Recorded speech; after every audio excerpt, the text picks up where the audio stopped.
berada. Terima kasih telah menyaksikan program Lensa Publik di Ekuator TV. Dan kali ini saya berada di kedai Oltri, resep klasik rasa otentik. Dan tentunya kali ini kita akan menghadirkan sebuah tema yang cukup menarik, yaitu tentang kesejahteraan masyarakat di Kalimantan Utara. Dan bersama saya pagi ini telah hadir seorang narasumber spesial, yaitu Komisi 4 DPRD Provinsi Kalimantan Utara, Bapak Yancong SPI. Selamat pagi Pak Yancong. Ya, selamat pagi semuanya. Assalamualaikum warahmatullahi wabarakatuh. Ya. Bapak, thank you sudah berkenan hadir di kedai Oltri untuk mengisi program Lensa Publik di Ekuator TV. Sama-sama. Ya, mudah-mudahan ini bukan pertemuan pertama dan terakhir, akan ada pertemuan-pertemuan selanjutnya, Bapak. Amin, amin. Ya, Bapak, kita tahu Bapak sekarang posisi di Komisi 4 di DPRD di Provinsi Kalimantan Utara yang membidangi tentang kesejahteraan rakyat. Di dalamnya kita paham ada ketenagakerjaan, kemudian pendidikan, sosial, kesehatan, peranan wanita, dan lain-lain. Nah, menjadi permasalahan saat ini sebenarnya apa sih Pak yang mendominasi untuk di Provinsi Kalimantan Utara sendiri? Khusus apa tadi itu? Yang untuk bidang yang dibawain oleh Komisi Bapak, yaitu kesejahteraan rakyat. Itu sesungguhnya itu yang urusan wajib. Ada dua wajib. Itu, yaitu pendidikan dan kesehatan. Yang utama, Pak. Nah, itu undang-undangnya bahwa yang menjadi urusan wajib pemerintah itu adalah pendidikan dan kesehatan. Ya. Makanya undang-undangnya itu langsung menjustis harus 20% dari APBD untuk pendidikan dan 10% minimal untuk kesehatan, seperti itu. Kalau menilik dari kasus-kasus yang ada, Bapak mulai menjabat di tahun 2019 begitu ya. Iya. Untuk di Provinsi Kalimantan sendiri apa aja Pak permasalahan-permasalahan yang sering timbul di masyarakat khususnya di Provinsi Kalimantan Utara ini? Kalau di bidang Komisi 4 itu, kalau di bidang pendidikan ya itu tadi sarananya masih kurang. Sarana pendidikan kita. Terus masih dibutuhkan juga tenaga-tenaga yang bagus begitu.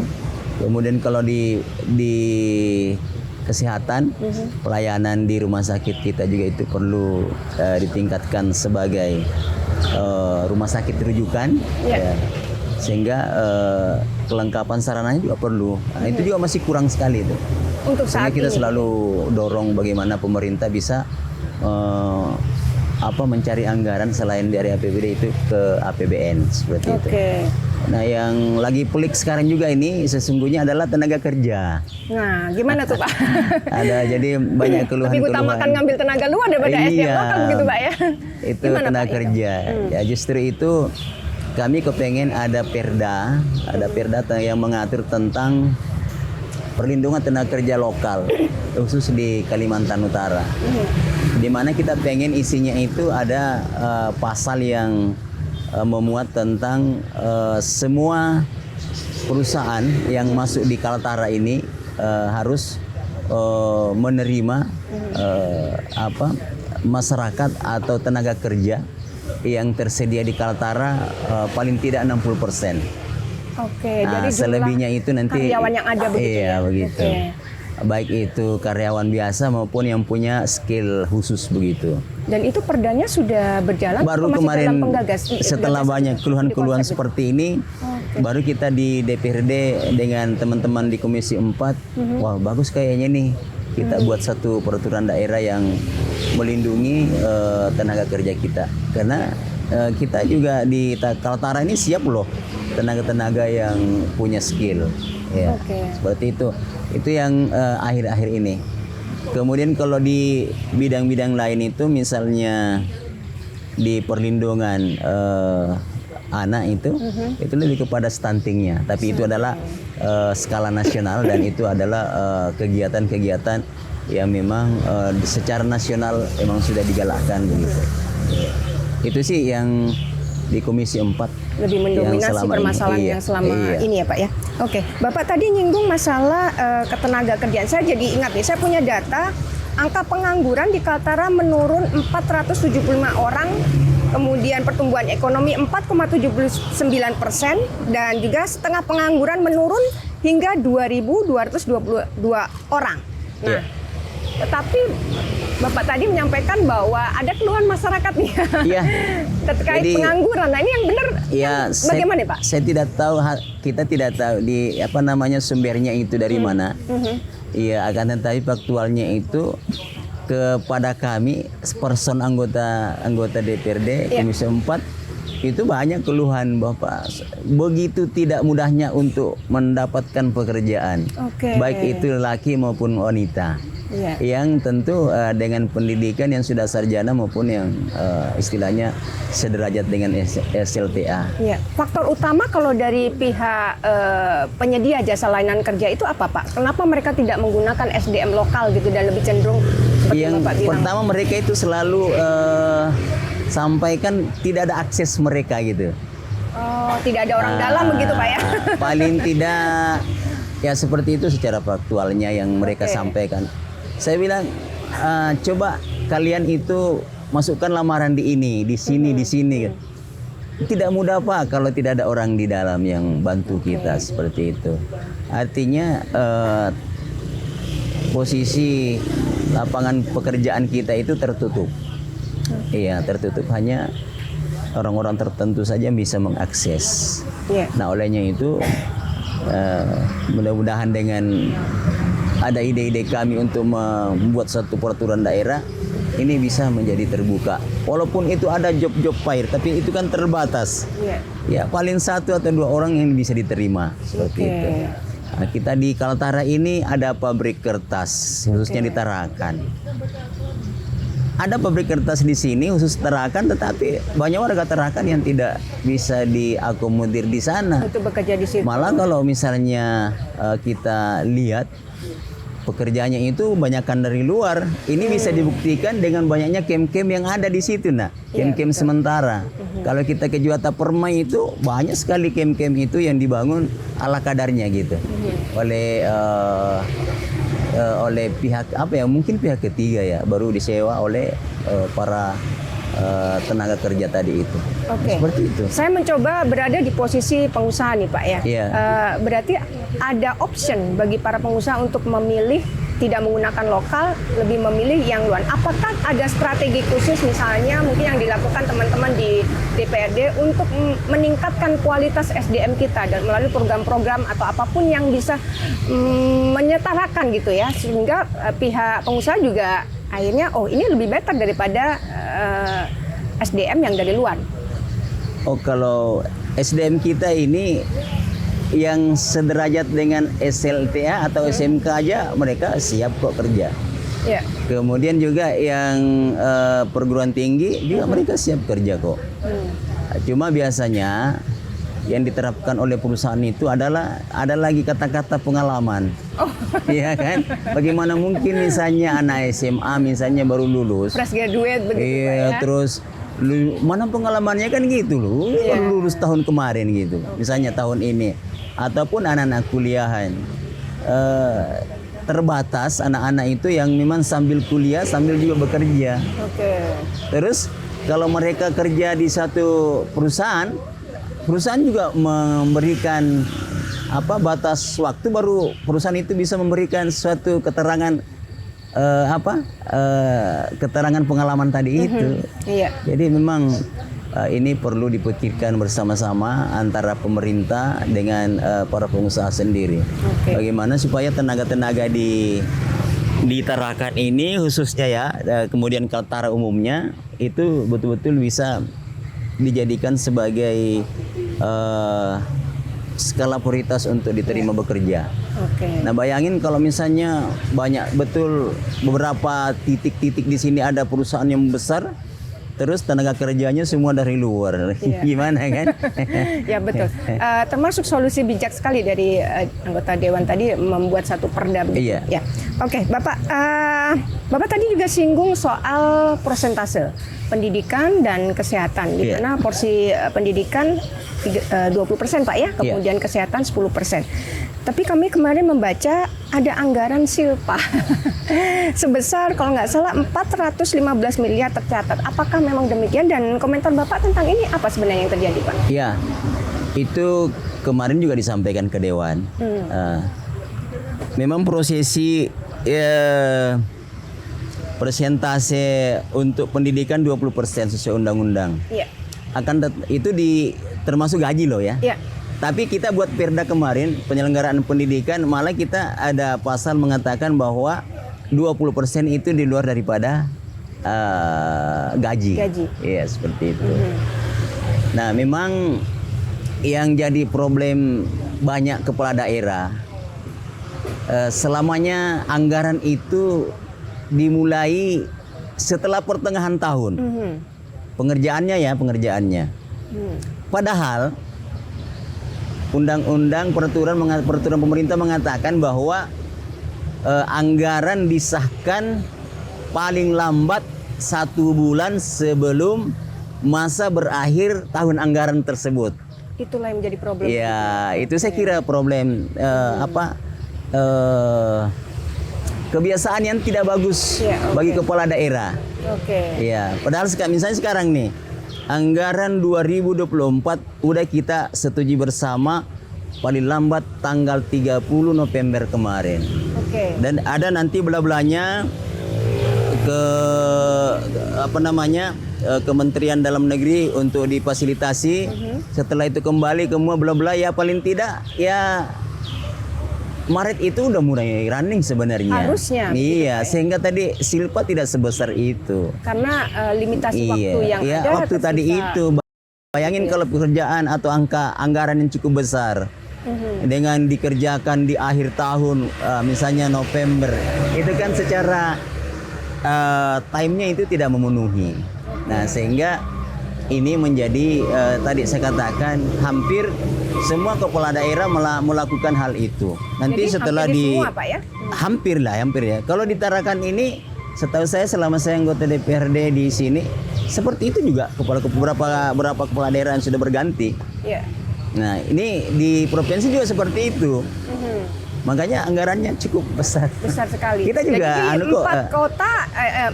kota dan 4 kabupaten mostly semua punya habit yang sama begitu Bapak ya? Iya, kurang lebih. Makanya diperlukan sesungguhnya wali kota atau kepala daerah atau gubernur yang memang punya komitmen bahwa setelah anggaran tahun anggaran masuk, maka disitulah memulai kegiatan. Jangan menunggu pertengahan tahun ataupun malah di akhir tahun gitu. Nah, itu menyebabkan salah satu yang menyebabkan silpa yang cukup besar.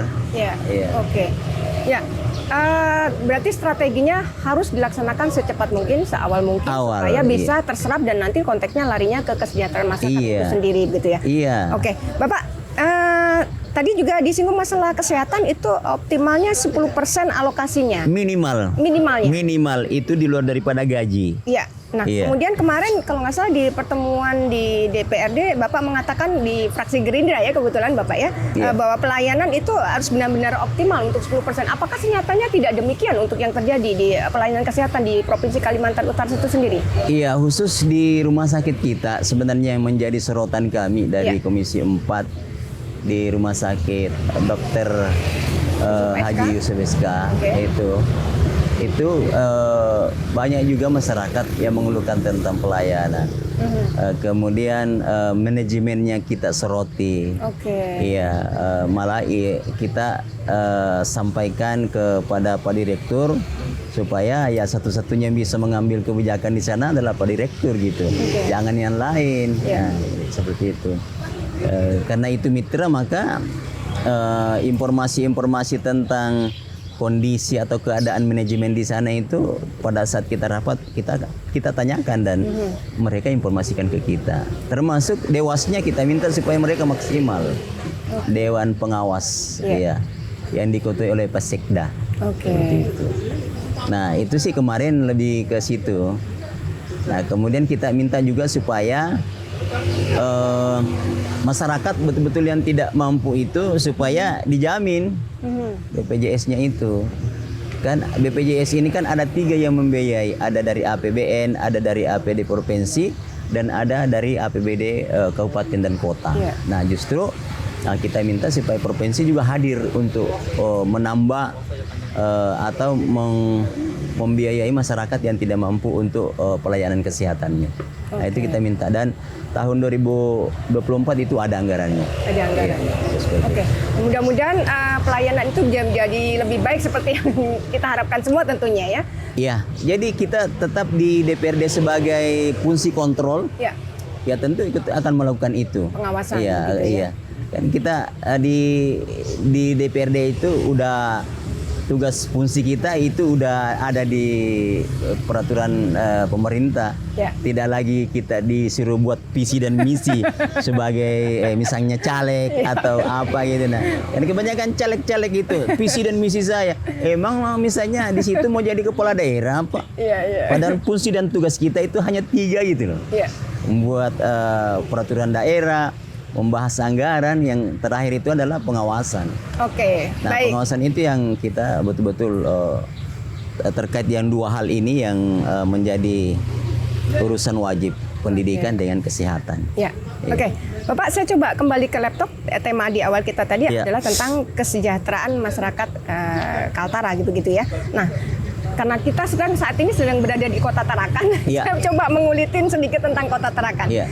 Dari data BPS menyebutkan saat ini Tarakan masuk sebagai kota ke-6 terkaya di Indonesia.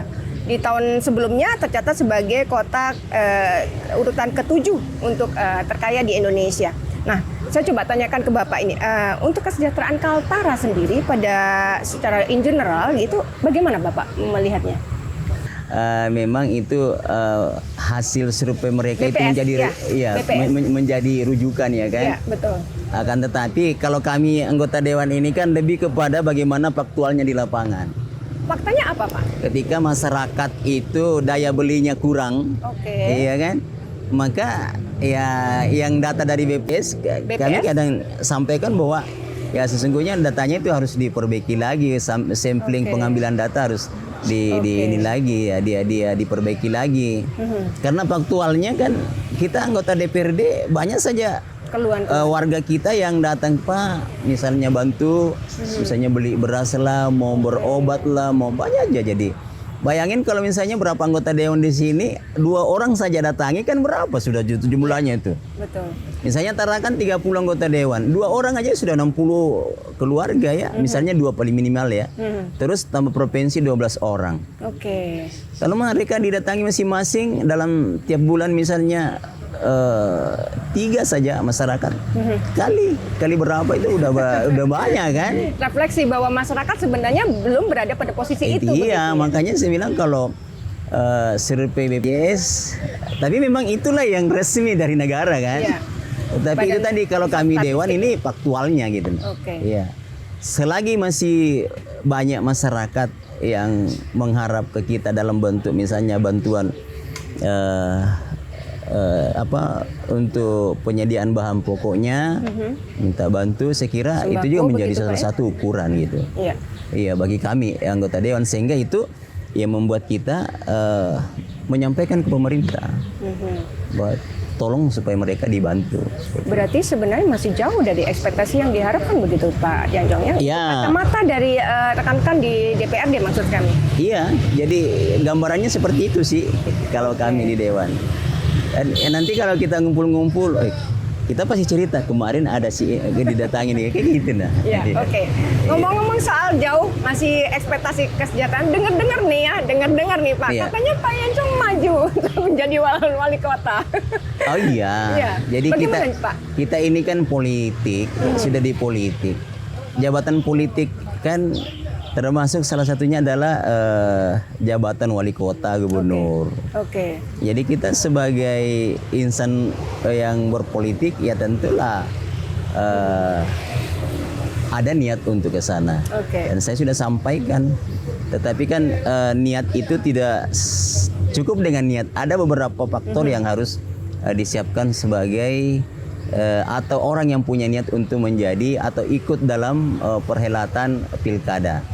Jadi tidak sekedar niat, itu banyak faktor yang harus dipersiapkan. Begitu, Oke, Mbak. temuan-temuan mencolok di lapangan apa Pak yang membuat akhirnya seorang Yanjong ini tergerak hatinya untuk melangkah lebih lanjut, tidak hanya di Dewan begitu, maksudnya Iya. untuk menjadi pemimpin daripada Kota Tarakan misalnya, anggaplah demikian. Di eksekutif dengan dewan itu kan beda fungsinya.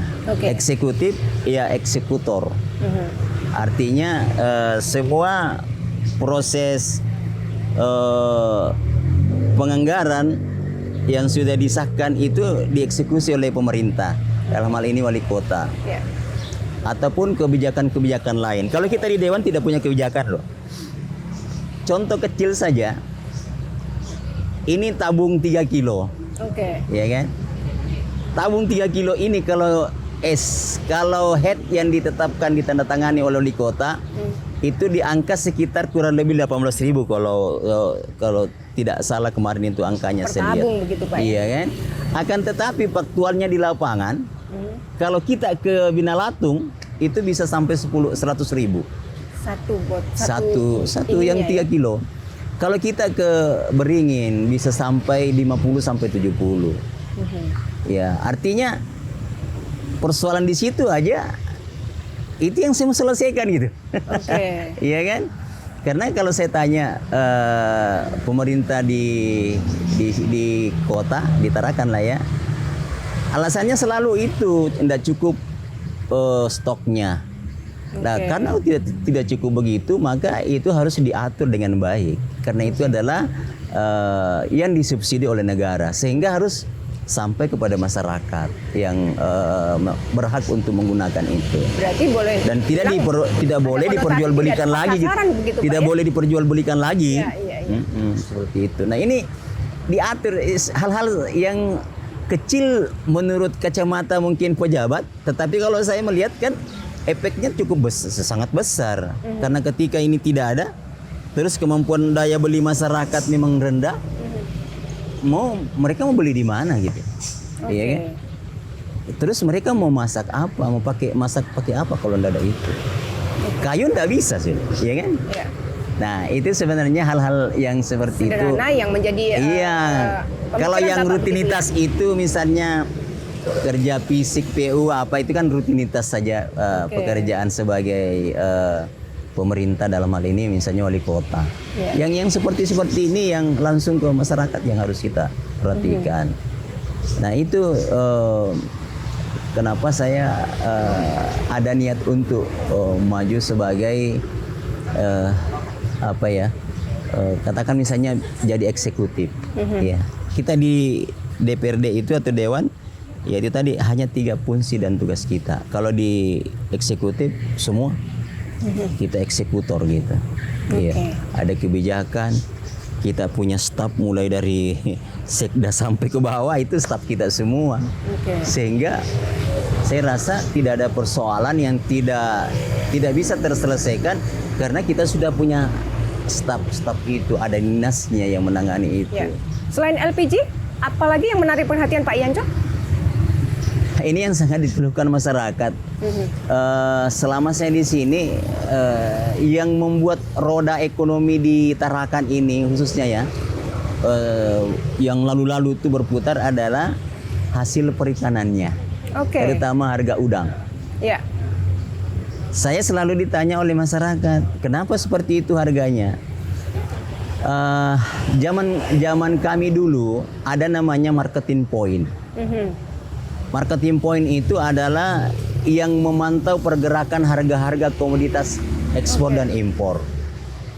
Nah, termasuk harga udang. Nah, kalau ini ada, maka pemerintah punya dasar menegur cold storage. Misalnya kalau indikasinya ada mainkan harga, pemerintah punya dasar bahwa ini loh harga size sekian sesuai dengan tujuan negara ekspor, ini loh harganya. Kok bisa harganya ditarakan seperti ini? Ada standar pagunya begitu ya? Ada dasar pemerintah loh mau. Dan sekarang pemerintah mau kritik atau mau tegur cold storage, tidak ada dasarnya. Kalau cold storage misalnya menetapkan harga udang itu 100.000, ya kan? Loh, pemerintah dengan alasan di sana perang, di situ perang apa segala macam kan?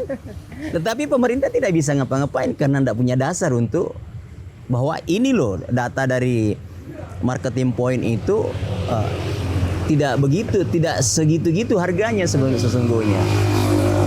Ini sebenarnya menjadi pegangan dari pemerintah untuk menegur cold storage ketika memang itu ada indikasi harga itu dimainkan. Oke. Nah, Baik. ini yang tidak dilakukan oleh pemerintah, baik pemerintah provinsi maupun kota. Dan itu sudah, kalau kami dari fraksi Gerindra udah sampaikan di pandangan fraksi bahwa untuk menyelesaikan persoalan harga udang itu mestinya pemerintah harus ada marketing point-nya. Iya. Iya. Nah ini sebenarnya. Yang menjadi konsentrasi dan Iya. fokus Pak Yancong untuk langkah selanjutnya. Iya, saya kira Oke. itu. Jadi itu tadi saya gambarkan bahwa ketika harga udang kemarin bagus, maka daya beli masyarakat itu sangat tinggi loh. Iya. Otomatis berdampak Iya, ke yang karena lain begitu Pak ya.